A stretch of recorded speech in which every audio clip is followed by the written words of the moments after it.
So the way I think about a backtest is it's our way to test the statistical significance of a strategy, number one, and try to get a grip on the expectancy of the strategy.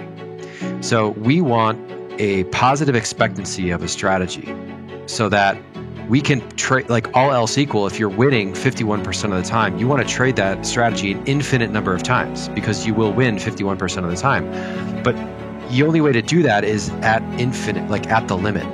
So you need a backtesting engine to generate data for you so that you can assess the expectancy of your strategy along with the statistical significance of your strategy. If your in-sample Sharpe ratio is 1.6 and you're like, I'm going to be a millionaire, and then you take the median values and you put that out of sample and you have a statistically insignificant test with a Sharpe ratio of minus 0.4, well, all you did was overfit. So this is the type of confidence that you want to give yourself. You want to collect evidence. There's never any proof. All you're trying to do is collect numerical evidence to suggest that you have a persistent edge that you can trade and not just win by getting lucky.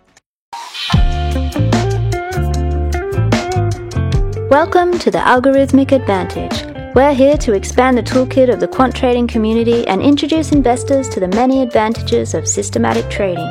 Our goal is to educate and inspire as we embark on a captivating journey into the vast knowledge and experience of leading portfolio managers and other experts in the field. We hope you enjoy the show, and if you do, please subscribe, leave us a review, or even buy us a coffee via the link on the algorithmicadvantage.com. We really appreciate it. Well, traders, this is going to be a very interesting episode of the Algorithmic Advantage. We're doing another trading think tank episode where we've got a panel of experts. We're just going to riff on the topic of backtesting. Joining us this morning, Marsden Parker from MHP Trading, Jason Strimple from PyQuant. We are super excited to be talking all things backtesting. Jason's going to be talking to us about building your own backtesting engine, working in Python in general, all the exciting things that we can get into there. Marsden has also built his own backtesting engine called Realtest. It's the one that I use, and we're going to get into that and just the nature of what they both think is important in backtesting and in building these engines. What are some of the nuances that come up? This stuff's really important if you're a trader, if you're a quant trader, and you are building algorithmic trading systems. You need to know what's going on under the hood. So, Jason and Marsden, welcome to the show. Thanks, guys. Thank you. Great to be doing this. Yeah, great to have you guys. Let's start with a little bit of just like a 2-minute overview to give some background on you guys, just so that people know some of your history and experience, because it's quite extensive. So, Jason, can you give us a 2-minute high-level qualifications and experience, and then let us know what you're doing now so that we've got the full picture.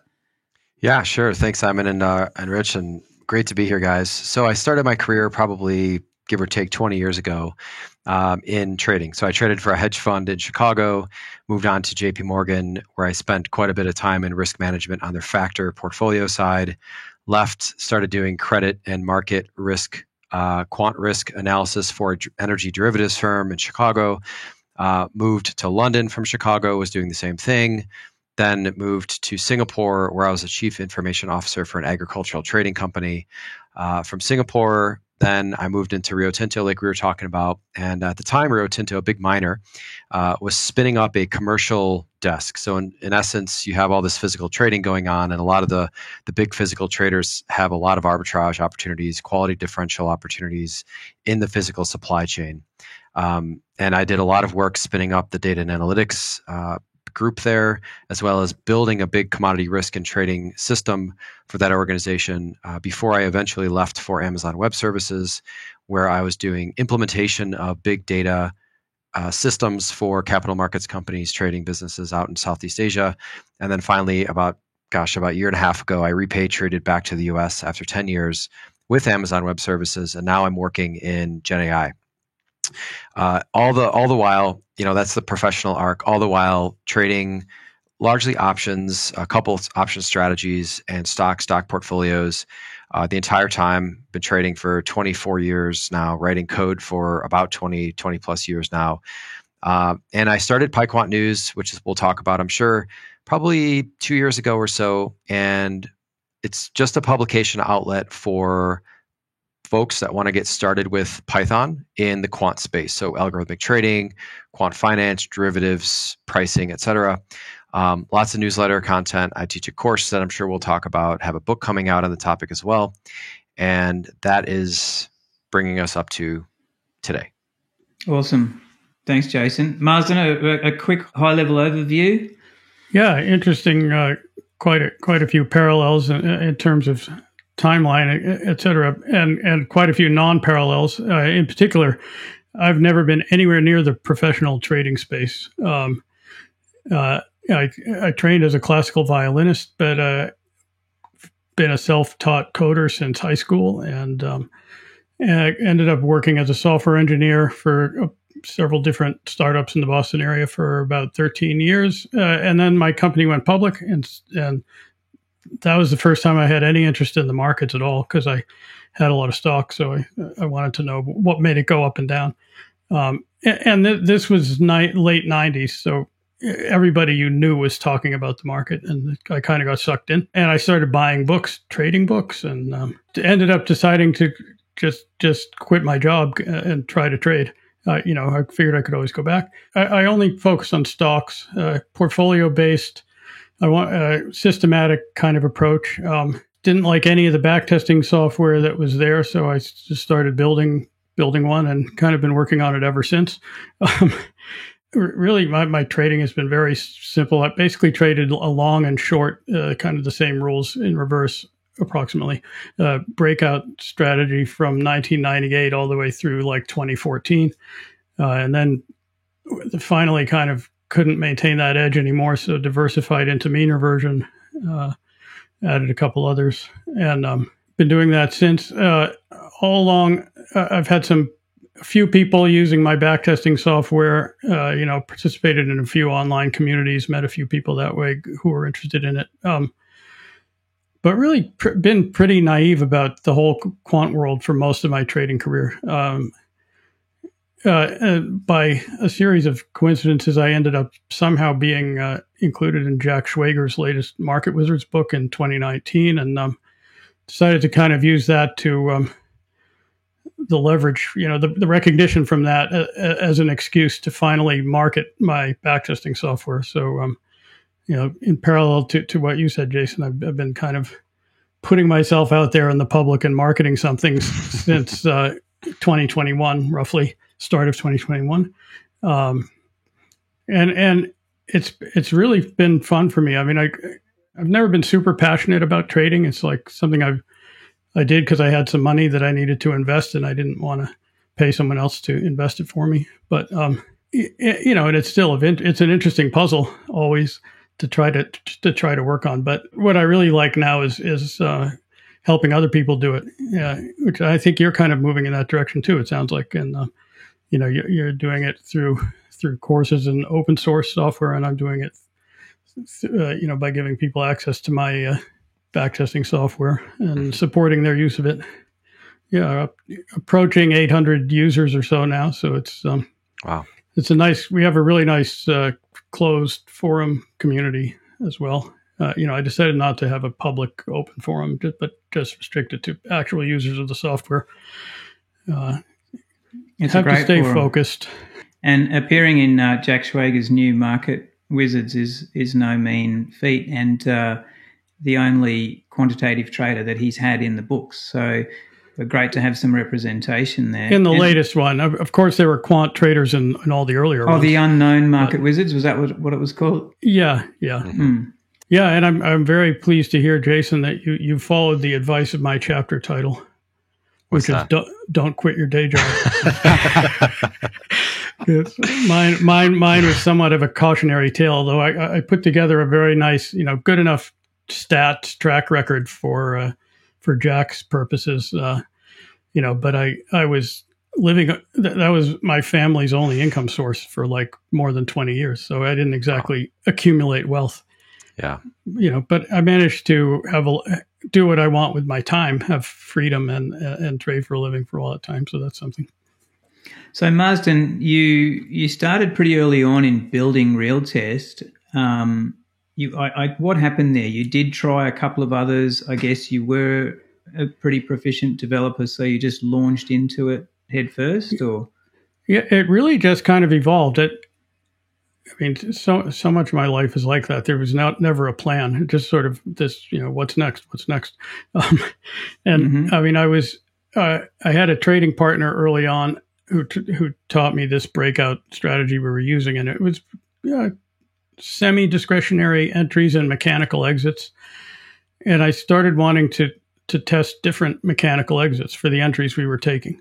So the very first version, read in a text file with a list of the trades of the entries we actually took and read in some data and gave me a dialog box with some parameters so I could try different exits. And that's where it started. And then, eventually I put in some kind of parameterized entries, and then later more of a formula syntax so you could start specifying rules, but it was pretty limited. And it just been gradually evolving. I mean, for the last 4 years or so, since I've had more and more users, most of the evolution has come from things other people have wanted or told me they need, including you, Simon. The major new feature came from you, which is why it's so fantastic. Yeah, it's just a great service on top of the product that you've got there. Marsden does an incredible amount of work in looking after the clients. So kudos to you, Marsden, for not sleeping. Yeah, I view it as a huge team of like a cooperative development effort. I just happen to do all the coding because I don't really know how to let other people help me with that. Something I need to learn at some point, but it's hard to find people who know C and the old Windows API, which is what it's written for these days. Jason, you've been able to, I guess, jump straight into some existing infrastructure with Python and Zipline and stuff. But I guess just really quickly, how did that happen for you?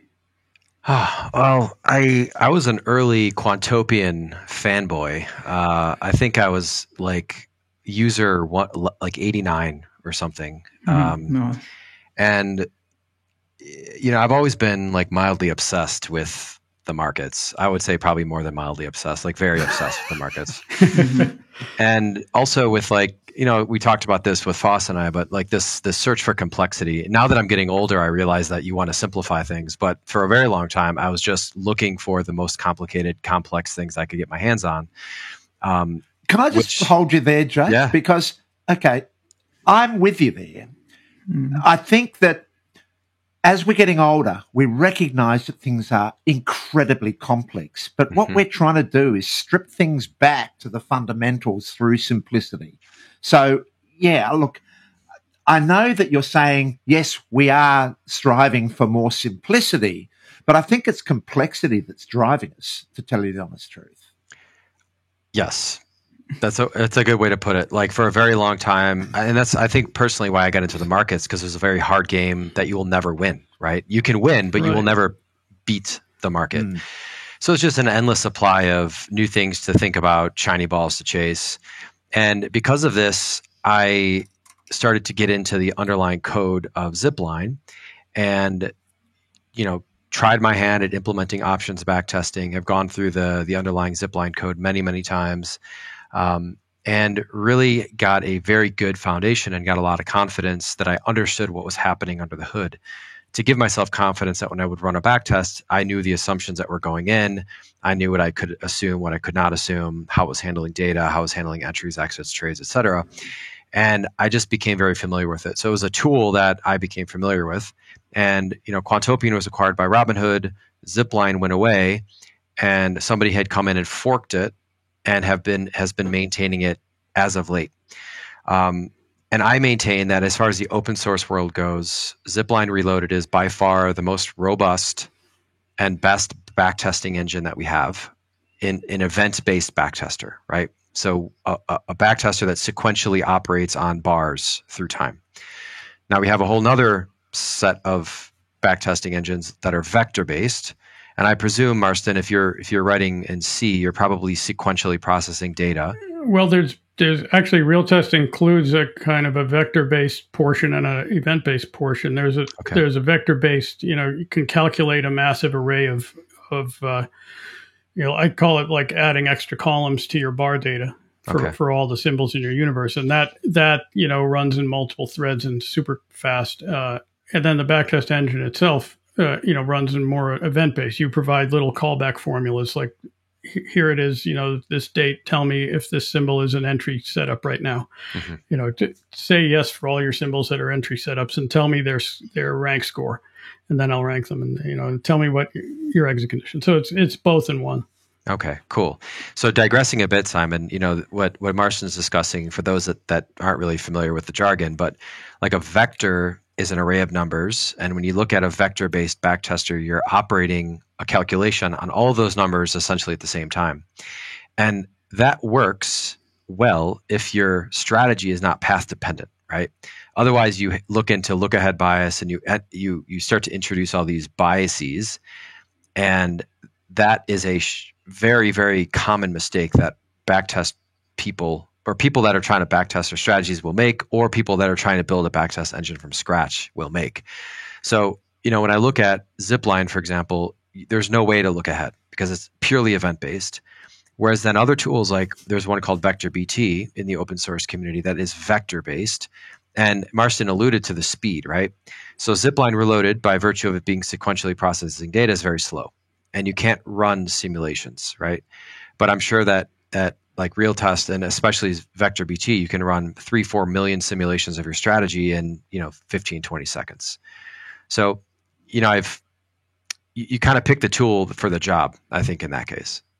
So, Jason, just for context, was Zipline developed by the Quantopian crowd and then released and becoming open source? No. So Zipline was developed by the Quantopian business. So Quantopian was a VC-funded startup that had, I think, 100 million plus in funding. And they used Zipline for their own internal purposes. So the business model was, let's go release this great backtesting software to the world. Let's put everybody on it. Let's let people contribute their algorithms and pick the best algorithms and actually trade those algorithms. So crowdsourced hedge fund. And through that process, they open source Zipline, which was their internal production, backtesting, and execution engine. Now, the business model failed, but the software was actually top notch. Like, I've never seen better software engineering in Python in my entire life. It's very, very high quality code. I was involved at Quantopian for a little while in 2016. I thought it was really cool. I didn't stay for long because I found it unusually slow when it was in the cloud. I mean, literally, I took my mean reversion strategy I was trading. Well, first of all, I found out the RSI function wasn't implemented correctly, but I have some posts on the old forum about that. Funny. How to work around it. I was blown away when Quantopian went down. I just couldn't believe it because it was just so magnificent, and then suddenly gone. But like this, my system that takes 5 seconds to run a backtest in my software, I could never get it to run in under an hour on the Quantopian cloud. So I had the same experience. Did not have the patience, which was too bad because I loved the user interface. The whole environment they put together was fantastic, I thought. Yeah, very, very slow. Even when you run it locally on your computer, it's not that slow, but it's not fast enough to run simulations. You have to do all the. Maybe later we can talk about the right use case for Zipline Reloaded, but you have to use the right tool for the job. Mm-hmm. Right. Yeah. No. In Realtest, like Zipline, it's really impossible to look ahead. I mean, you can deliberately refer to a bar in the future by using a negative offset, but unless you deliberately do that, you're never going to look ahead. Even when the event-driven part calls into the vector calculations, it can't look ahead in the vector. It can only look up to today's date. Okay. Yeah. Right. And the other thing I loved about Quantopian was the way they, they use the NANEX NCore data, which I used to use in my own trading as well. Did they? Mm-hmm. Yeah, they used NANEX. They built their 1 minute bars by playing back the NANEX tapes. Interesting. And they did something which I had also done, which is to, like make them different. I remember there was some discussion about, well, why is the close different from every other data service? And it's because they actually used, the last trade that you could have participated in as the close, not the closing auction. And similar with the open and stuff like that. So but then, the fact that that also gave you true, it let it include all the delisted symbols. Right. On each date in the past, it had the universe of symbols that actually traded on that date and the prices they actually traded at. And that's a big feature in Realtest as well. That thanks to Norgate Data, a great Australian firm, we can offer that. Yeah. Now, Norgate has a Zipline plugin too, I believe. Is that right, Jason? Do you know? Yeah. Yeah. It works on Windows, doesn't work on Macs or Unix, unfortunately, but it's basically like an update. It's like a bundling and update service, as far as I can tell. I've never actually used it. We highly recommend it. One of the great features of Quantopian, and which Norgate shares, is really the metadata. It's that thing I was just mentioning, which is, for every date of the past that you want to backtest, you want to know what would have been the actual trading universe that you would have had on that date, because it changes almost every day. And then if you're going to use it for live trading going forward, you need a company that's actually doing all the metadata updates every day reliably and accurately, which they're doing, and that's almost more important than the price data itself. Yeah, it's a hard problem to solve as well. That's Otherwise, you introduce survivorship bias, which is a big problem, and people overlook that a lot. And look ahead bias with index constituents is even a worse problem. People take the current S&P 500 members and backtest them. It's like, oh, that's a good system. Yeah. Tell me who's going to be a member in 10 years from now, and I'll gladly. Forgot Enron. Oops. Yeah, that's a canonical example I always use when I talk about survivorship bias. Is exactly that example. Well, the worst is when people think they would have been trading Tesla, 7 or 8 years ago when it wasn't a member of the index yet. Yeah. No, you wouldn't have. Or they bought Amazon at $6 a share and held it to 90 and then back to 6. Yeah. This raises the question of just how much work the user, the new user, needs to do to account for these kinds of things. So, like, how much does the user have to build up themselves when they take this Python product and start building their own engine? Well, they're not building their own engine, right? That's the only thing you get, is you get the backtesting engine. And the Zipline gives you a lot of really rich APIs to do things like order a percent quantity. So I want 20% of my portfolio invested in X. And it will do all that kind of underlying logic for you such that your portfolio will have 20% in X. So you just kind of have to be very comfortable with the actual function calls. And then, of course, you have to implement the trading logic yourself. So if you are a technical trader, or if you're looking to, do technical strategies, it incorporates TALib, which is a C library that calculates all of these technical indicators for you, and it's very fast. So that you have all access to in the historical data. And the way Zipline works is that it basically cycles through every bar. So whether you ingest daily data or minute data, every loop is a single bar, and you have access to all data up to that bar, hence the event-driven nature. So you're sequentially processing the data, and you can call back and look historically up to the number of bars that you have.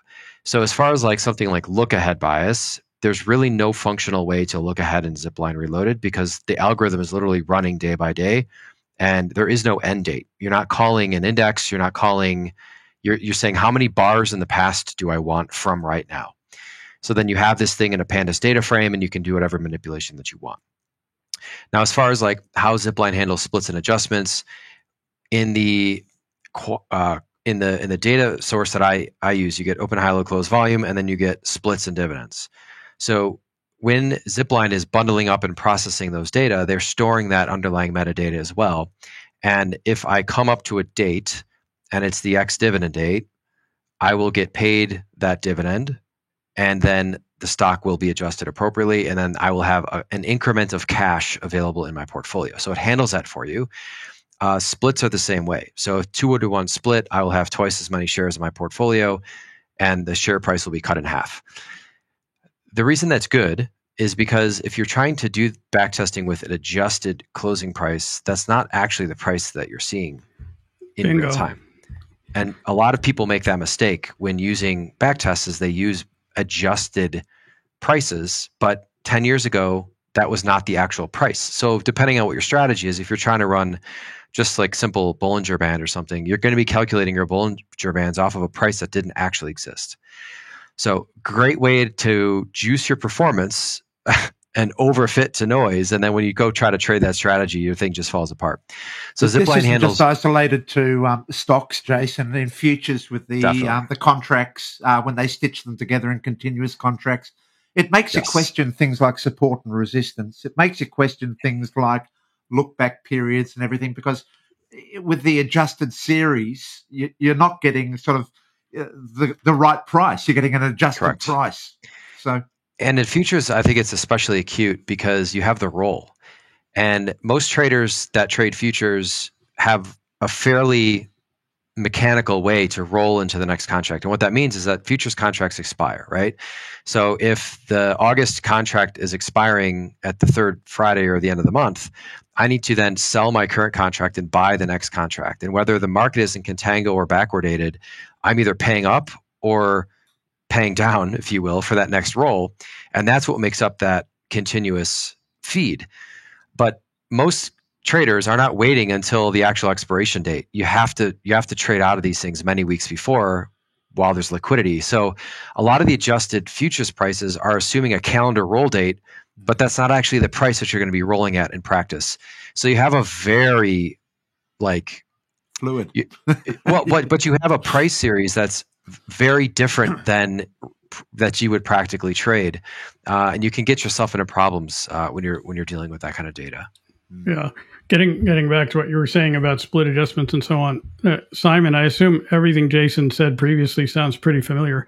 It's not a coincidence that when I designed the Realtest 2.0, I kind of took what I liked best of the three platforms I had used the most, which are Quantopian, OmniBroker, and TradeStation. So like the vector-based parts are kind of more like OmniBroker, and the mostly it's the syntax is more like TradeStation, but and then the way it handles data is much more like Quantopian. Realtest models trading with split adjusted data for the past, but not the future.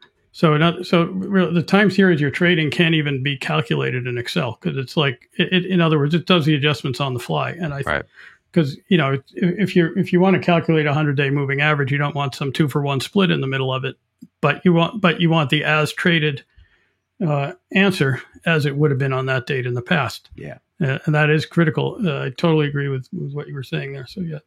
So Jason, this is just event-based processing. It's not parallel processing. It's path dependent. You know what? It's a good way to summarize that, Rich. That a lot of the other software like TradeStation or OmniBroker, where they started as charting packages, and so the outermost loop of the backtester is by symbol, right?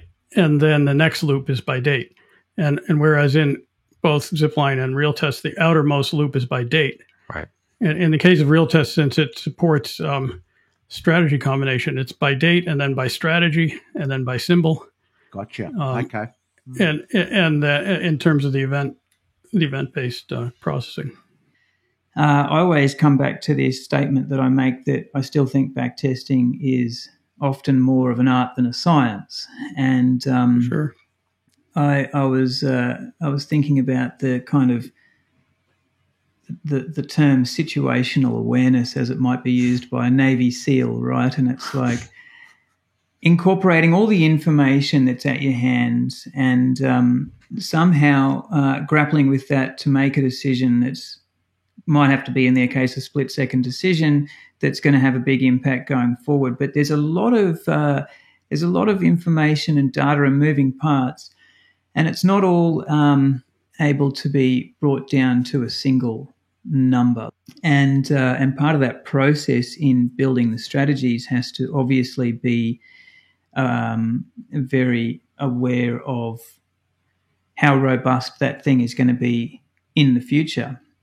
You know, Jason, what's important to you in terms of the right process of building a robust trading strategy? You know, like how do you think about building a robust trading strategy that's going to stand the test of time and not be overfit? Yeah, it's a great question. I mean, there's a lot to unpack in your kind of assertion there, but I'll try to keep it tight. The way I think about a backtest is a backtest there's no closed form solution for the market. Right? This is not a deterministic process. This is a probabilistic process, right? And you're dealing with a noisy, chaotic, dynamic system with an infinite number of data points coming in at every nanosecond, right? We're not even talking about the limit book here. We're just talking about open, high, low, close at a minute bar, right? So what you're trying to do in a backtest is simulate the market dynamics as closely as you can. Right? And most backtesting engines are only dealing in very low dimensions, right? Open, high, low, close, volume, and a bar. We're not even talking about the limit book, right? So the way I think about a backtest is it's our way to test the statistical significance of a strategy, number one, and try to get a grip on the expectancy of the strategy. So we want a positive expectancy of a strategy so that we can trade, like all else equal, if you're winning 51% of the time, you want to trade that strategy an infinite number of times because you will win 51% of the time. But the only way to do that is at infinite, like at the limit. So you need a backtesting engine to generate data for you so that you can assess the expectancy of your strategy along with the statistical significance of your strategy. If your in-sample Sharpe ratio is 1.6, and you're like, I'm going to be a millionaire. And then you take the median values and you put that out of sample and you have a statistically insignificant test with a Sharpe ratio of minus 0.4. Well, all you did was overfit. So this is the type of confidence that you want to give yourself. You want to collect evidence. There's never any proof. All you're trying to do is collect numerical evidence to suggest that you have a persistent edge that you can trade and not just win by getting lucky. So when I think of a backtesting framework, you know, there's a bunch of boxes that you want to tick, but something like Realtest, you can run enough of these, you know, strategies enough times, 1 million simulations, or Vector BT, you can run this 1 million times, you get 1 million data points, and you can draw a distribution of your expectancy over time and start to assess whether you have a probabilistic edge or not. That's really the crux of backtesting and the crux of algorithmic trading. And then, you know, your strategy just goes through that process.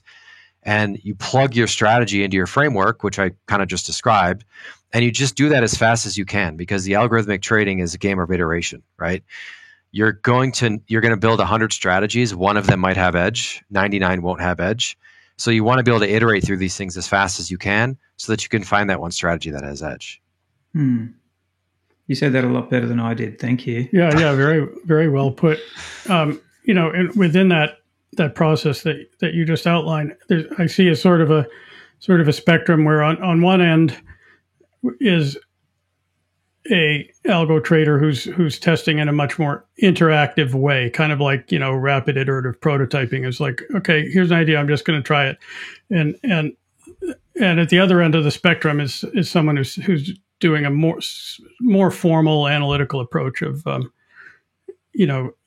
of specking out in advance the million things they want to test and running it overnight and then crunching the data after the fact, kind of a thing. Personally, I tend more towards the first end that I mentioned, where Realtest has some ability to do, it's got an optimizing function that works pretty well, and some other. It's certainly fast enough where you can run a backtest that has 1 million trades, and then you can do some stats analysis on them. But I think its main strength, at least for me and a lot of the users, is you can just sit in front of it and try things and get very rapid feedback and see it in, like, one of the features I liked in Quantopian was the way you see the equity curve building as you run your backtest. Yeah, albeit cool. It could put you to sleep, but but yeah, I liked the main thing I want to be able to do is like look at it, write a script where I can, the whole idea for what I want to test, I can see it on one page full of words that I can read and I know what it's doing. And then, run the test really quickly and to see a few basic stats. I mean, the compound annual return, the max drawdown, and see the equity curve, see a few trade level stats, maybe depending on the strategy type. Something that's dynamically position sizing. You don't really care about trade level stats so much, but discrete trade strategies, which is mostly what I've used, you do, and so on. So, and then you just kind of can get into a flow state of iterating and trying stuff, and it's sort of like free form optimizing. Mm-hmm. You might be trying 7 totally different strategies as opposed to optimizing the parameters of one, but just let one idea lead to the next. And if you see you might drill down into your drawdown and look at some trades and see why. Oh, okay, that was caused by 2 trades. All right, that was an outlier, whatever. You want to be able to do both, but I think that kind of, to me, there's a big intuitive component where I'm not a discretionary trader in that I never make an individual trade decision, but I make all the decisions about the strategies I'm trading, right? And I don't even know why I make half of them. Yeah. That's okay. Right. Yeah. Rich, do you want to chime in a little bit just with, you could maybe comment on our recent usage of Strategy Quant. And the thing that comes to mind in using this piece of software is the ability to build in a little bit of a process and how helpful that is. Yeah. So I suppose one of my biggest gripes with backtesting is that it defies the principles of physics. So in other words, we're not like Doctor Who can get in their TARDIS and go back in time. And so when we're trading live the right-hand side of the chart, we're faced with uncertainty. This black void out there. We don't know what conditional events are coming next. However, with the benefit of hindsight, looking back into the past, which the backtest engine does, we've got everything perfectly mapped out. And we've got this single path. And this is where, fortunately, we're with some very ethical guys here, but a lot of backtests are absolutely dodgy. They suffer from 2 main symptoms: overfitting to historical data and selection bias. Selection bias is the biggest one. As soon as you make a choice in selecting a better performer to another performer, you are introducing selection bias into your process. So I much prefer a process which I hate to use the word back. I want to use the word forward. I want, in the simulated environment of testing, I want to treat that as though we are live trading. In other words, have the void in front of us at all times and walk forward into outer sample data all the time. So I would love backtesting engines to take a bit of a change in the philosophy. And yes, we need to develop our strategies through looking into past data. They're very helpful backtests, provided you know what you're doing. But they are no measure to assess your performance going forward, because they are inevitably overfit. There is inevitable selection bias in the process. So the only way, for instance, Simon and I, we've been on a big project, lasts a long time, because no backtesting engine has really got this together. We are doing a walk forward over the last 20 odd years, year by year, updating our process so that when we stitch together those out of samples, we've got a complete blind assessment of how we've gone into the future.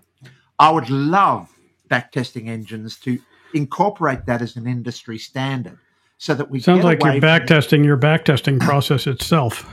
That's right, Mars. And look, I just get a bit fed up on Twitter when I see all of these backtests being put up. And There's never the bad back test, as sure. they always say.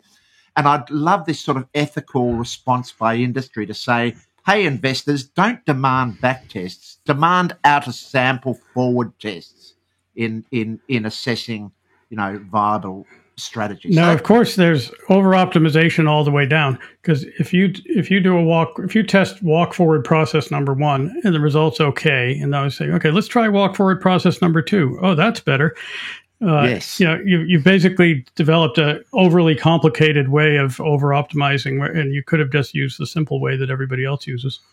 That's kind of a worst-case scenario. A couple things, Rich. Two things I want to unpack. So you notice when I defined backtesting, I didn't say anything about profits at all. I didn't say anything about a P&L at all. I said you're testing the statistical significance of your strategy and trying to understand the expectancy. Now, you could argue that expectancy is a proxy for P&L, right? But I'm not sitting here saying that you want to maximize your Sharpe ratio by adjusting your moving average parameters, right? That's number one. The second thing, if you do walk forward optimization correctly, you're actually going to remove a lot of the bias that you find in over-optimization bias. So VectorBT, for example, is a Python library that allows you to do walk forward optimization. And the way I teach it, or the way what VectorBT gives you is a series of splits, and you have train and test and optional validation data. So this is data science workflow. So for every split, you optimize your parameter, and then you have an out-of-sample test. So you optimize your parameter, you pick the best parameters, you apply that to your test data. You do that all the way down. And then you've got n number of splits, and you can take the median values across the splits, and then that's what you test for statistical significance. Here we go. That's good. That is good. Mm-hmm. Yeah. And that's, in Python, that is a dozen lines of code. Yeah. In VectorBT. Now, Marston, if you've got the vectorize and you've got C, so things can happen very fast. But what you need to accomplish that is very fast backtesting engine. So when we talk about event-based versus vector-based, you can't do what I just described in an event-based backtester because it just takes too long. Something like VectorBT, you can. So as an example, now we're getting into like what to actually optimize, right? There's a fine line, of course, between what you want to optimize. So as an example in my course, I teach a crack spread, and basically the signal is generated from a z-score, right? And what I demonstrate is how to optimize through a walk-forward analysis the z-score to find the best combination or the best entry and exits based on your z-score through this walk-forward optimization. And then I will literally show with a one-sided t-test that the results are statistically significant. And this is the scientific process that you want to bring into your algorithmic trading, right? Rich, as you correctly point out, like it's actually a lot of noise. So Marston, maybe you've struggled with this. I struggle with this where people just think I'm a scam because I'm talking about trading, right? And I pride myself in having a high level of intellectual honesty here in this process. And I realize that, 999 out of 1,000 times you see a tweet, it's just some cherry-picked, over-optimized backtest over the entire trading window with adjusted stock price close. But you know what? There is like a level of natural selection in this game, right? Yeah. So you're seeing the survivorship bias appear in social media. And I don't envy somebody trying to get into this game and pick the right person to listen to and the right person to follow. Hopefully, by watching this, you'll know that Marston and I and Rich and Simon have like the right approach. But the last thing I want to say is like, none of this is deterministic. It's all probabilistic. So all you can do is collect evidence to suggest that your strategy is not overfit and you're not just getting lucky, right? That's all you can do. And then you have to actually trade the thing and put in some really rich risk management. So that's where the science meets the art, right? So if you just totally rely on your algorithms with zero risk management, you're going to lose money.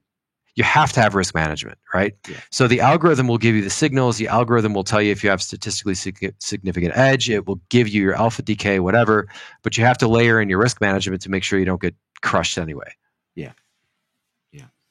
Just to finish off what Rich was saying about strategy quant, guys, I think one of the things that I've appreciated in that is you can actually define a workflow. So you might say define 10 steps. And that first step might be to build a certain strategy. And then the second step might be, and in the case of futures, say, run that strategy on all the other contracts out there and see how it goes. Step 3, something else. So you can continue to loop through all of these process steps. And some of that otherwise you'd sort of be doing manually because you've got the backtesting engine, you're running it, but then you decide, okay, but now what I want to do with this data is, test it out of sample or test it on another market or test it on another time frame or whatever it might be. They've done a great job with Strategy Quant, but unlike the gentleman here, it's sort of for the person who doesn't have coding experience, but who needs a robust process. So what they're doing is they're saying, all right, let's recognize, unfortunately, not many people are coders out there. Boom. And then what they say is, but let's give them a big a Swiss Army knife. Give them a Swiss Army knife, and at least it gives them the tools. But the problem with a Swiss Army knife is that inevitably, which tool do you use? It is to get to sort of your head around Strategy Quant. It's powerful, but in the wrong hands, it's a combustible sort of nitrous, explosion waiting to happen. Mm-hmm. And but I do love it. Marsden, I haven't used Real Test, and Jason, I haven't used Zipline. However, and I realise my failings there. However, I do like SQX. It's a good off the shelf program for people without trading experience. But what I'd always be saying is, guys, take the effort, learn the coding. That to me is sort of like an integral part of trading these days. Yeah. It's just so essential. We were listening to Andreas Klenau the other day. He was saying, really, as a fundamental guideline to all systematic traders out there, learn to code, for goodness sake. Python, whatever. I agree. So I think it's a trade-off, right? So there's a trade-off between flexibility and ease of use. And right. I think like Marston's saying that he's building the product based on feedback from his forum. That is like literally the most amazing, incredible product development technique that you could ever hope for. So all the product managers that are hearing this are like drooling because Marston has a community of people that are telling them what they want, right? The product roadmap is directly related to what customers are wanting. So I think that's a nice trade-off of the flexibility of something like Python and the ease of use of something off the shelf is that you get this middle ground with a developer that's willing to listen to the customers and build what they're asking. Now, on the other end of the spectrum, like nobody said this stuff is easy. I think there's this kind of preconceived notion of beginners that come into this game and like think that, you put a couple of lines on a chart and you're making money. It's not. It's very difficult to make money consistently in the market, as anybody that trades know. And the downside, I think, of like Python is that you can easily get caught up in all the tooling and get caught up in all the code and having to learn the learning curve of VectorBT and Pandas and all these things down the rabbit hole with Python. And what that distracts you from is actually doing the strategy research, and it actually distracts you from trading. Whereas on the other end of the spectrum, like you rock up to Real Test or Strategy Quant or whatever, a couple scripting language in your idea is actually being run. So it's definitely a trade-off, and you kind of have to like appreciate what your personality is and appreciate what your goals are and be very self-critical, as all good traders are, about what you're trying to achieve, or should be, what you're trying to achieve, and making sure that you prioritize your time. This is the guts of this discussion, I think, really, that contrast between being flexible or being easy, Yeah. So unfortunately, we don't live forever. But if we did, we wouldn't have this problem. But we've got to make a choice. How much time do we do trading, and how much time do we do coding and developing? Yeah. The ideal software is very easy to get started with. It makes it really easy to, print "Hello World" on the screen. In Real Test, when you first start it, you get a script which is basically a one-line strategy, which does the 50-200 crossover on SPY. Hello World. That's the Hello World of systematic trading. Yes, absolutely. Literally. and then you realize, oh, I can change the parameters and press test and instantly see a different equity curve. So it gets you into the iterative mindset right away. But then, ideally software starts you like that so you can start quickly. But then whatever complicated thing you want to do, you can also find out how to do it. You don't quickly run into a limitation as well. So that's kind of what I'm aiming for. I think that's true of Python too. So for sure. You want libraries that get out of your way. So Python as a programming language is known as batteries included. And what they mean by that is you get a lot of stuff for free. So in C, you have to allocate memory, you have to implement your own array, you have to implement your own sort algorithms, you have to implement everything from scratch. Python, you get all that stuff. And you trade off speed with that level of batteries included flexibility. And then you have the tools that sit on top, like Pandas, which is data manipulation. It's exceptionally powerful. You have Zipline, VectorBT, you have RISC-Folio, which has like advanced portfolio optimization routines that implementing in C would be a challenge. Not impossible, obviously, for a talented C programmer, but it's not something that you sit down in an afternoon and do. It's like a project, right? Right. So I think if you get a library and you get a framework that gives you the tools, gives you the APIs, but at the same time gets out of your way and just lets you implement your ideas as fast as you can, then that's kind of the right trade-off. So to Marston's point around the right trade-off for software, like get started easy, add complexity in an easy way. I think for Python, it's kind of the same thing with a programming language. You want to be able to implement your ideas quickly with the tools and libraries that you have available to you, but then it gets out of your way and lets you get on with the logic itself. Yeah, right. I mean, what each person who's interested in this path has to do is select the tools that work for you where you can reach that level of fluency. Like, yes. I mean, you're clearly there with Python. You were saying to Foss how you can have an idea and in under an hour find out whether there's an edge or not and get a really good feeling for what that strategy would be. Yeah. So whatever tool you're using, it has to be able to do that for you. It has to first of all let you test whatever you want to test. Not like roadblock you, and then let you get there quickly. At least get 80% of the answer quickly, let's say. For sure. Yeah, for sure. And it no matter what tool you choose, even if it's Realtest or anything else, there's a learning curve. It takes some work to reach fluency. Yes. I mean, I've seen a few users who seem to get there in like 2 days, but I think they've used a lot of other things before and they find parallels and so on. But for most people, it's a multi-week to a couple of months learning curve. But it's also like up to the person to dedicate themselves, make the time to learn the software, right? I've got people that go through my course and they spend an hour and they can't get it, and then they're asking for a refund or dropping out. Or I'm like, you spent an hour. Like, you need to actually dedicate some time and put some energy and attention into this discipline. Otherwise, you're just going to get distracted. You're going to get frustrated, and you're going to quit.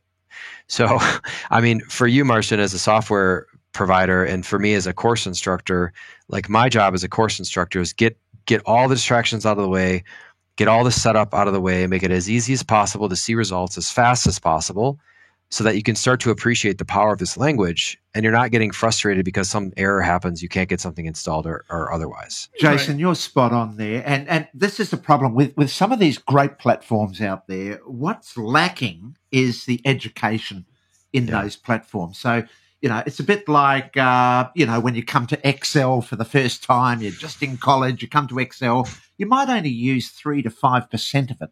And you're only using 3 to 5% of it because you're simply not aware of what its capabilities are. And this is where education is so important for platform providers to sort of bring people in their understanding, increase their mind, make them aware of all of its full capabilities. And I think this is a really deficient area of platform development in the lack of education on their platforms. Certainly is in my case. I sorely need courses for Realtest. I mean, I was very lucky that an early user who was really good at making videos and has a lovely British accent made 7 tutorial videos for me that are, they're a little stale now, like the software has evolved a lot since they were made, but they're on my YouTube channel, and I still get comments of how good they are. Yeah. I feel like I'd only have half as many users as I do if it weren't for those. Well, and videos. another So I'm user super grateful put to Jeremy. Another user put together a whole, real test for dummies guide. So it testifies to the Right. quality of your user base that they're willing Amazing. to do that for the rest of the community. It's been amazing. Yeah, very grateful. Jason, Yeah. how long would it take someone who, so I would like to do your course and start learning Python, if I'm not really a developer, but I've got a basic idea, is there an average time frame it might take me to get moving? Do you have a family? Do you have a garden? Do you have pets? Sounds like you got a garden to deal with. Yeah. I think that before I answer that, I wanted to kind of amplify something that Rich was talking about around the documentation and enablement. I think another big area that a deficiency is having a real reason to use the software. So, for example, Marston, you have somebody that's just, there are these people that just love charts and trading software, and they just kind of sign up and they run a couple strategies just to see it run and work, and then they kind of move on. Python's the same way. I think for Python specifically, if you just sit down in front of a tutorial and you work on a project that has no bearing on your life or will not solve a problem that you're facing in your life, there's no relevancy and there's no meaning. So another really big thing that I talk about in the course is making sure that you come up with an actual problem that you want to solve that will help you in your life. Now, obviously, you're spending money with me to take a course on quant finance, so there's an assumption that you've got a list of stuff that you want to do with Python for quant, typically build trading strategies or price options or whatever.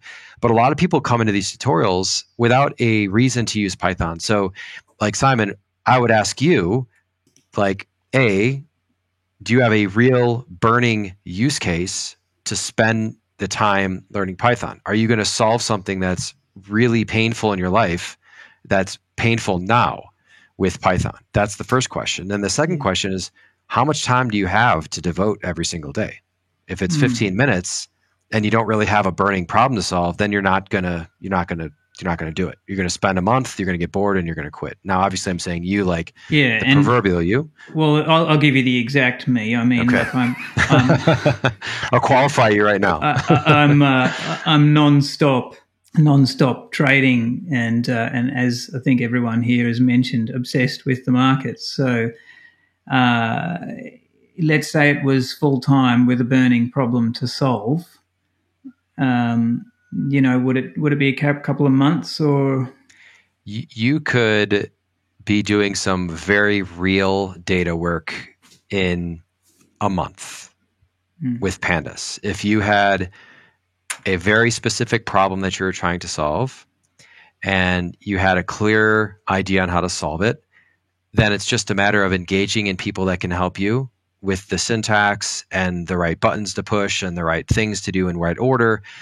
And eventually you will start to learn the patterns and be able to repeat those patterns. Now, it's asymptotic, right? Just like all this stuff, you kind of make a bunch of progress and then it slowly kind of fades. I mean, I'm still learning. I just learned something from one of my students yesterday that I had no idea, and I've been using Pandas for 12 years. And this guy had been using Pandas for 2 weeks. So, I mean, that happens. But if you're going to literally give up Excel and force yourself to use Python for all of your analysis, and you have a burning platform and you have a strong desire, I mean, a month you'll be making some progress and you'll be doing some real things. Give it 6 months at that same intensity and you'll be doing a lot of things. This stuff compounds, right? It all compounds.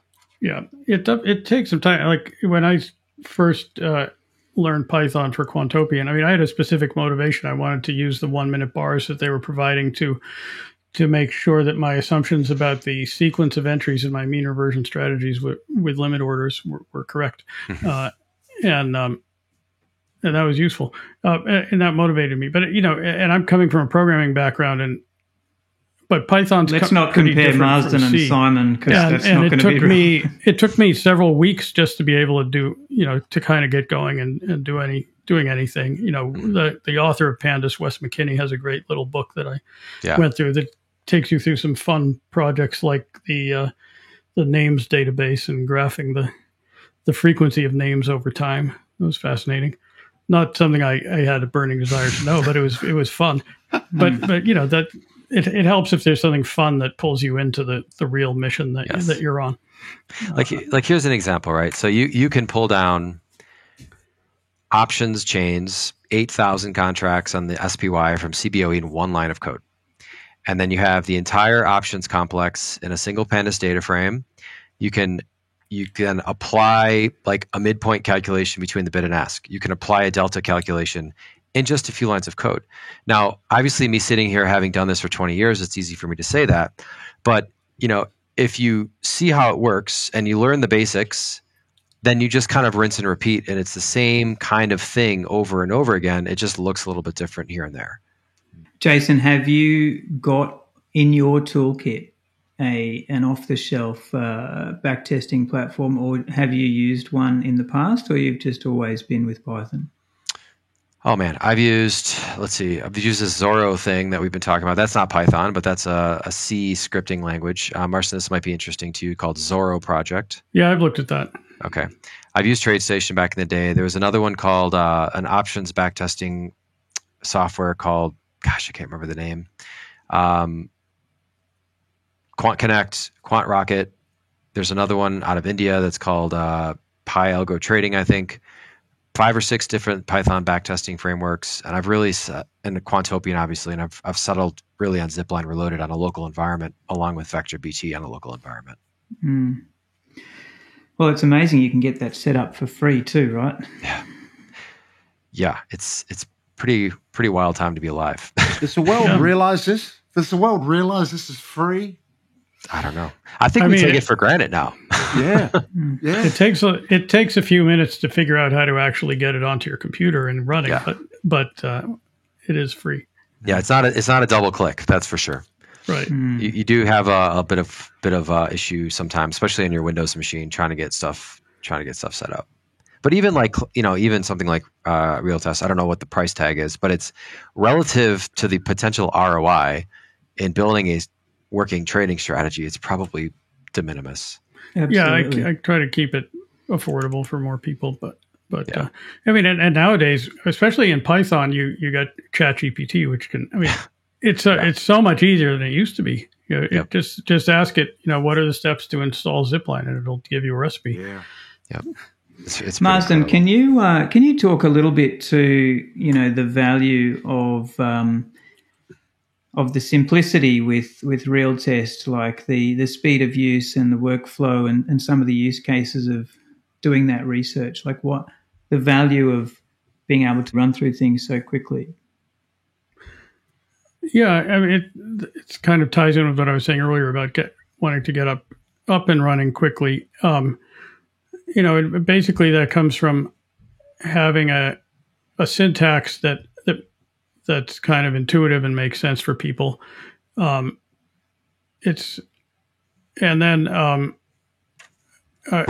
I provided a big library of example scripts, so you can find the one that's the most relevant. I thought that was another cool thing with Quantopian, how they had that MR sample. In fact, I use that same name. Even though it sounds like something you have to do in an infertility clinic, but Mr. Sample. So yeah, basically the combination of software that's approachable, examples with a multi-file search box so you can find stuff, and a forum so you can ask people, and just kind of, I encourage people to just dive in and start trying things. What's the worst that's going to happen? You're going to run a back test with a negative equity curve. That's what you want, really, because that's where you start to learn. Yeah. Marcin, where do you source your price data from, or how does that work? So I don't provide any data at all. I just provide the software. Realtest has fully integrated support for Norgate, and that's my recommended data provider. It also can read CSV data in any format of CSV data. it can read Metastock data. It can read. It can directly connect to Yahoo Finance and pull down their data. That's kind of a quick. My Hello World example pulls down SPY from Yahoo Finance. So somebody doesn't, you just say import data source Yahoo include list SPY, and you're done. And then Tingo. I'll probably add a few other cloud-based ones over time. Because they all have kind of a similar. HTTP interface. API. It's not that hard to pull data from them once I have the code framework. But most people are using Norgate because the main thing you want is a data provider where they're going to update the data every day. So when you transition to live trading, that you can do that. Yeah. And then I have another program that I'm not. It's in beta now, but called Order Clerk, which lets Realtest is able to, for any strategies you can specify in there. It's able to produce an order list for any date. So which is actually useful in the past to see what would the orders have been on such and such a date for this strategy, but and also for and then you can there's a template syntax so you can have them spit out in a CSV format to read straight into IB Basket Trader, for example. Or anything else that can read CSV and use an API to place orders. So, I have some people who are automating. I kind of make a point of I don't want to be providing software that actually automates and places orders. I don't like the liability feeling of that. But I give you all the tools so you can write your own batch scripts very easily to do that. Yeah, nice. Then it's your code, not mine. Yes. Jason, where are we at the moment with Zipline Reloaded, in terms of its capabilities? What kind of contracts, timeframes can you backtest? And then what's the roadmap for the future? Yeah, great question. I probably need to spend 30 seconds explaining a little bit about seems to be the challenge with Zipline these days. So again, Zipline is the open source, previously production piece of software that Quantopian would run at scale, right? And they used to run these things in containers, and they had overnight scripts to do a bunch of stuff. So the way that they handle data, because it's an event-driven backtester, and Zipline very capably handles factor-based backtests on 22,000 equities, right? So I didn't even get into factor portfolio-based backtesting, which is the killer use case for Zipline, I might add. Computing factors for lots of stocks, ranking stocks based on those factors, scaling into the top 5%, going short, bottom, etc. Very, very clean API to do that. But the way that Zipline handles data is they have this process called bundling. And you run a command, it downloads a CSV, and it bundles it into a compressed columnar data store called bcolz, BCOLZ. And while this is fast to read, it's clunky to build and write. And the other downside of this is that you really can only run a backtest against one bundle at a time. So you can't. So you can have price data, but say you wanted to have economic data next to it, you'd have to stack it like this. You can't stack it like this into two bundles and then call data from two bundles at once, right? So that's kind of a downside. The other thing that Zipline doesn't do is multi-asset.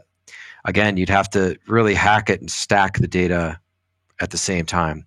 So I had a conversation with the maintainer of Zipline Reloaded, a guy called Stefan Jensen, who wrote a book, very good book on machine learning for finance. It's one of the top sellers for algorithmic trading. And he, as part of that book, he has maintained Zipline Reloaded. He's the maintainer. So we spoke last week about where he's seeing the future to be, and he is keen to kind of replace that whole data bundling mechanism with something more modern. So there's a tool called ArcticDB. If you follow my Twitter handle, you'll see me occasionally tweet about it. It's a data frame object store that reads and writes data exceptionally fast. So it basically serializes Pandas data frames in C and then stores those serialized objects in a remote S3 bucket or even locally on your computer. So you can read, 40, 50 million rows in a second.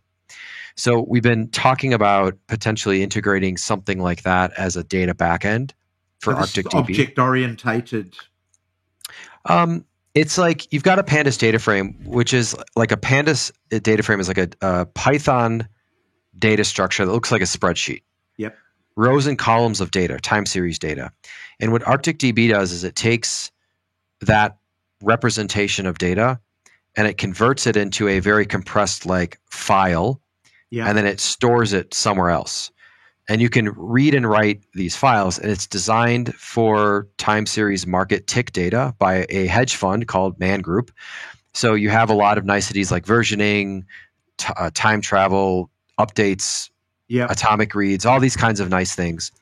Anyway, so we're talking about potentially replacing the current backend with that. I think having multi-asset aligned at the same time in the same backtest would be super powerful. So you could like run a stock portfolio and hedge it with out of the money put options, which is like my bread and butter. That would be exceptional. I think rounding out the futures stuff in Zipline, they've got a lot of machinery to deal with futures contracts, but I think Quantopian went away right towards the end of that release. So I think there's some work to do there. Those are the kind of 2 or 3 big ones that I think we have discussed that we could potentially be looking at in the near term. A lot of work though. Yeah, that all sounds good. In my own weird proprietary, not so general way, I support most of that in Realtest. Like you can pull in futures and stocks and test them side by side in the same set of strategies. The data file, I do something. I pull in data from wherever and then I store it in my own binary format, so then it can be reloaded super quick. Even a huge one. And then in addition to the price data, there's I have like event data. So you can have, a date and an event code. You can have any number of event codes, which you make your own list in CSV format, and then it aligns those with the price data. So it's easy to refer to them in your formulas. Nice. That sort of thing. I think Zipline. All very important. Zipline's lowest resolution is 1 minute bars. Does Realtest go higher resolution than 1 minute? Right now, Realtest's lowest resolution is daily. I have a lot of people waiting anxiously for me to get down to 1 minute, and so I hope to do so. There's unfortunately there's a lot of assumptions in my backtest engine that 1 day equals 1 bar, but yeah, I know what you mean. So it's a lot. What of else is on your roadmap? What's on the roadmap, Marsden? What else? Well, intraday is one. I want to further improve the optimizer. I mean, it's got a pretty good walk forward function, but it needs because the vector part of Realtest is multi-threaded, but the event part is single-threaded. But I think it might be possible now that memory is so cheap, because everything stays in memory all the time, which is a lot of why it's so fast.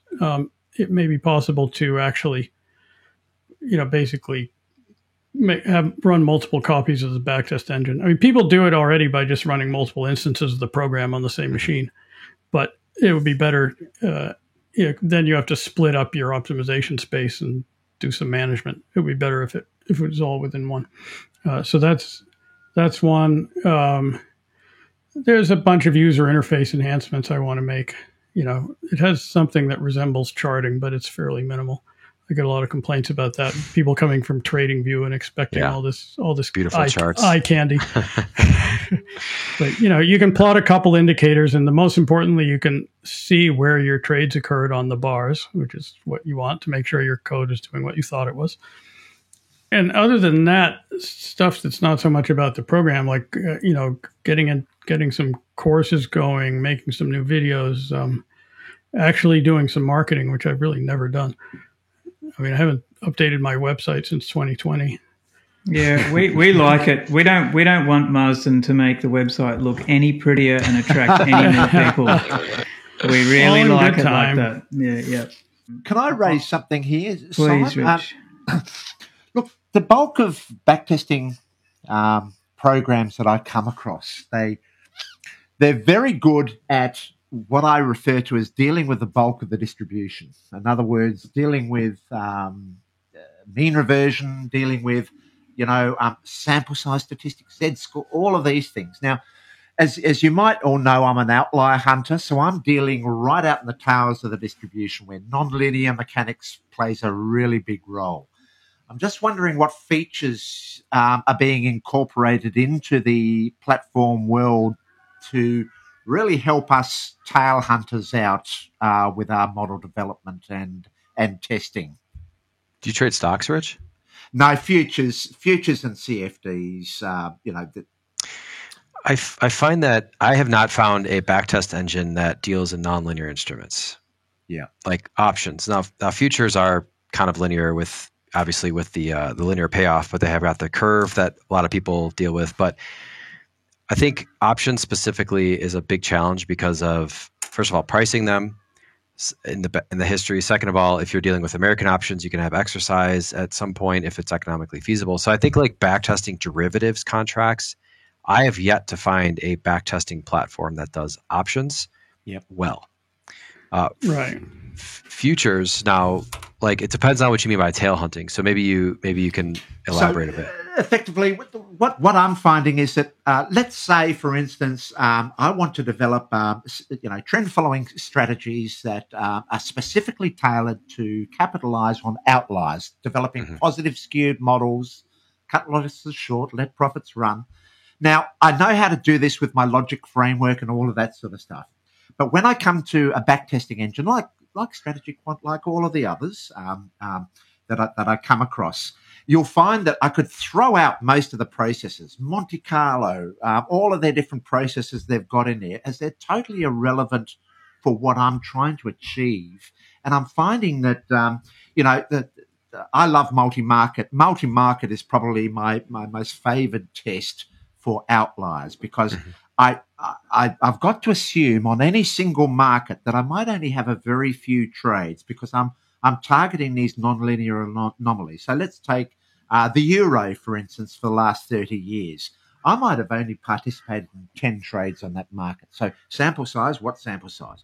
So, and that's the nature of outliers. But what I do is therefore say, right, I've got to adopt the universal model across all of my portfolio. Let's say it's 100 markets. And that universal model, when you start adding up the 5 per market and maybe 10 strategies per model, my sample size increases at the portfolio level. So for me, it's all about universal models applied to capture these anomalies across the portfolio. But I'm finding very limited software helps me out in that process. And it's a big process for me to have to do it myself, you know what I mean? Well, how could it, I mean, that kind of trading framework could be quite easy, straightforward to set up in Realtest, but, it doesn't kind of lead you down the garden path. But I mean, basically you need software which lets you specify a quantity formula any way that you want because you want, risk-based, you want to calculate your position size based on the distance to your stop. Yeah, I know. And, and let you specify any kind of exit rule you want, a trailing stop or whatever. And it lets you either, I know you would never use it, but it lets you dynamically resize your positions. That's how it works. I said to swear. Sorry. And then here's a specific example. But the point is, it lets you not resize your positions if you want to. It simply calls your quantity formula every day and says, what should the quantity be? Another thing I stole from Quantopian, and you can return the same answer you did yesterday. Here's a specific example that I use that really helps me, and I just haven't seen it in the backtest model.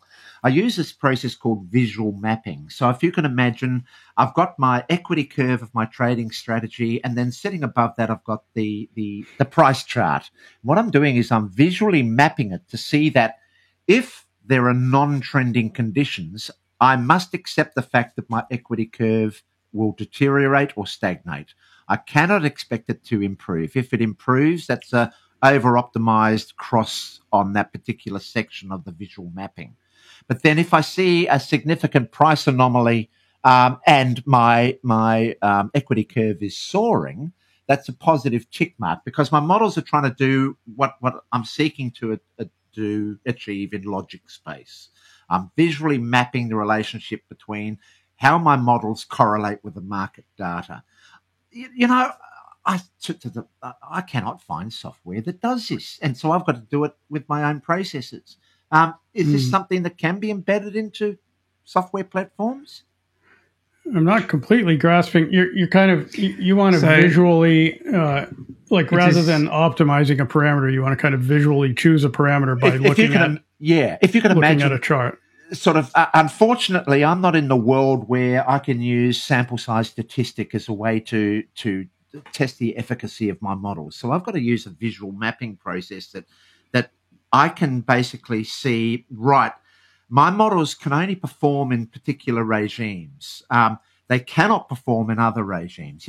For instance, when you get these lovely straight linear rising equity curves of a mean reverting model, that's not in my trend following world. We've got a volatile equity curve that goes through periods of stagnation, drawdown, and then we get this magnificent explosion or a step up in the equity curve. Sharp goes out the window. We've got low sharp.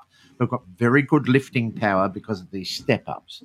So the way I've got to assess the robustness and the ability of my models to traverse this nonlinear landscape is that I've got to use non-traditional statistical, non-Gaussian methods to assess when they're performing. And a visual method to me is much more powerful than a Gaussian statistic. So when I'm doing the visual mapping, what I'm doing is I'm saying, in logic, let's assess the correlation properties at any point in time between the price data and my equity performance, my equity chart. So he's just got a chart, Marsden, with the price for gold futures on it, say. So it's just the price data, but then your equity curve is overlaid on that. So if the equity curve is rising when the gold chart is flat, it's not mapping to market well, it's suspicious. Or if if gold is trending hard and your strategy is doing nothing, it's also suspicious, not behaving as it should. So why couldn't you? So two things come to mind, right? So you are looking for a linear relationship between your equity curve and the price curve. And when that linear relationship breaks, then you have an anomaly to flag. Yes. So you could probably either just run your back test on some rolling window, look at the spread between a normalized equity curve versus the normalized price curve, or even do a percentile rank to normalize it, or a z-score of the spread to normalize it, and see when that starts to hit extreme levels. So you'd expect to see, say, a z-score of pretty flat on the spread. If it starts to exceed 2-3 standard deviations, then there's some massive blowout between your equity curve and the price spread. Or you could test on a rolling window a linear regression, and when that linear regression breaks down, either the beta coefficient becomes statistically insignificant, you're not depending on a high level of trades. You're depending on every print of your equity curve. Yeah, and look, that's great, Jace. Thank you for those tips, because at the moment I'm sort of forced into this visual mapping, and yes, you're giving a solution to how we can quantify this. Yeah, I think, and you're saying visual mapping, but I think you can replicate that through code and just look at the numbers. I'm sure that something like Realtest could do it. You can absolutely do it with something like VectorBT, where you can run a lot of simulations, or you can even do Zipline, where you have your output equity curve. You can plot the price curve on it. And then once you have that back test, you can run all sorts of backward-facing analytics on that relationship. Yeah, look, and I appreciate that. The problem I'm facing is that there's probably only been one software platform that's specifically been developed for the likes of us, and I think that's called Trading Blocks. Trading Blocks. Oh yeah, you remember Trading Blocks? And Curtis Faith. That's it. And but I'd just like a bit more attention by the platform developers faced on this small little niche segment called the trend followers out there, the turtle traders. Bring it on, bring the love. Good luck to you. Well, but this is maybe like a distinguishing factor between relying on commercial software and learning Python. Yeah, that's right, Jason. Because with code, code, you could literally implement anything that you could imagine. And I wouldn't have been saying this problem to you if I knew about Python. So yes, I apologize, but this is please. Yeah. But this is a burning platform, right? If this is something you guys are trying to solve, then perhaps this is your reason to jump in. Learn Python. Yep. Gents, I think if I was to, like where I sit, and obviously everyone's different, and I've got a very limited knowledge really, but I can see how the young student who wants to crack into the industry, like it's just absolutely unavoidable right now. You need to go and learn Python. That's just the industry standard. And that's what industry would expect you to have and expect you to be working with. As a practitioner, I love the idea of using Realtest and a platform like that to be able to explore quickly, generate ideas, build workflows around, do research very quickly, do backtest very quickly. I can't see why one couldn't have both in their toolkit. And oh, absolutely. There's a number of Realtest users who do just what you said. They use it for kind of rapid prototyping, and then when something looks promising, they go and code it in Python. Or vice versa. Yeah. Yeah, for sure. I mean, I think it comes down to the right tool for the job. And it comes down to the tool that drives efficiency and productivity in what you're trying to achieve. So what are we all trying to achieve? We're trying to find the elusive edge, and we're trying to exploit that edge and make money. So ultimately, it comes down to whatever tool you can use to most quickly test your ideas to achieve that end goal, or whatever combination of tools that you can quickly use to assess that goal. I think that's the perspective that you want to take. What I don't advocate is learning Python for the sake of learning technology, or learning Python for the sake of learning tech. Now, I can say that because I've been writing Python for a long time, but if you were brand new to this space and trying to figure out where to go, like you want to pick the tool that's going to get you to that end goal as fast as possible. Yep. And it's, before putting something in production, it's often a good idea to implement it in 2 or 3 tools just to make sure, like as a sanity check. Yeah. I've appreciated that, doing sanity checks across 2 different platforms, and that's very revealing. And that comes to also the heart of this matter, which is understanding what your chosen tool does, how it works. So if you are going to be a quant trader, you need to know how that RSI is calculated and whether it's different in one platform to another. And Andreas Clonow mentioned that same sort of example. If your trading process is going to be placing a bunch of orders every day when the market's not open, and so therefore you're calculating your position sizes in advance without knowing about the opening gap, your backtest should work that way also. If you're going to be using some kind of live data, real-time order management system that can calculate your positions on the fly while the market's open, then your backtest should model that. And that's just one of a zillion examples. It should be mimicking your live trading process effectively. Right.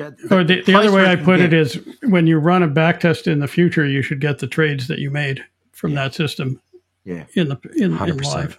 100%. That's best practice. You run your backtest as you're trading live, and you should see equivalent results. Yeah. Right. Yeah, I think there's, without getting into real nitty gritty, we've probably covered most of what we can cover. Yeah. For sure. Thanks very much, guys. Wonderful. Thanks, guys. Yeah, pleasure. A lot of fun. So, Jason, you mentioned that discount. Do you just want to mention it? So I do have a course. It's called Getting Started with Python for Quant Finance. It does exactly what it sounds like. It will get you up and running with all the tools that we've talked about for backtesting, market data analysis, algorithmic trading, over a 35-day cohort. They run every 2 months, 10 live sessions, 40 code notebooks, PQN community. There's 1,200 people in it, all talking about quant, algorithmic trading, getting help, getting stuff set up. All the questions that Rich were asking, you've got a bunch of people to help answer that.